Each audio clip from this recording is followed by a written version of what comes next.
This is very much like the autopilot in an airplane. Airplanes have been able to land themselves for 4 decades, fully automated, no one touches a thing. The airplane taxis off the runway, no one touched a thing. There are still 2 pilots sitting in the front seat, at least. I need them up there, man. Well, but they're there obviously for the situations that make the hair on the back of your neck stand up.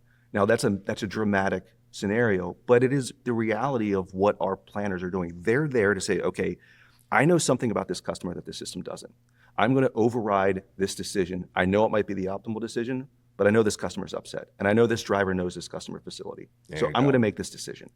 That's where the humans belong. Exactly. We are great at the very, very challenging, kind of hairy situations, and and computers are very, very bad at that. They're very, very good at math. They're very good at when they know all of the the information that's presented to them.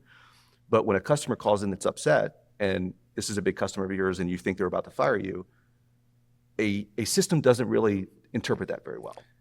Yeah, the bot's not going to make you feel better. No, I understand you're upset. Yeah, exactly. Yeah. So to better illustrate this, I know you have a case study. So let's talk about that case study and talk first about why they called you back. What was the thing that they were, when they called and said, okay, Zach, come on over. What was the reason that they gave for, what was the last straw that made them get you guys involved?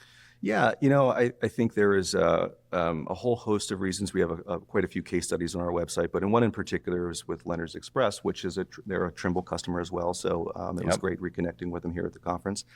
But they knew, and they're a fairly large carrier, they knew that scaling their business and operating in this complexity with very manual, disparate decisions is not scalable. It doesn't lead them now, to the next 10 years of what they look like. And they have a fantastic team over there. And our stakeholder made one interesting comment that all we have is time. We have the driver's time. We have time, the time that the truck can operate. And all we can do is try to maximize that time.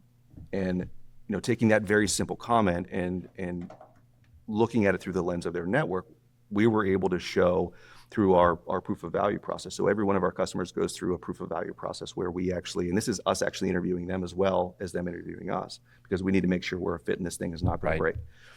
So when we go through the proof of value process, we actually take their data and run the model against their data. It's not a full deployment. We kind of get close enough for government work. And it allows them to see the decisions that the engine would make. And we distill down and iterate through, hard constraints on the network, right? The engine doesn't know their primary customers yet. It's just kind of giving them high-level decisions. But there was extreme confidence on their side that, hey, look, there are a ton of decisions that our people are making in the moment.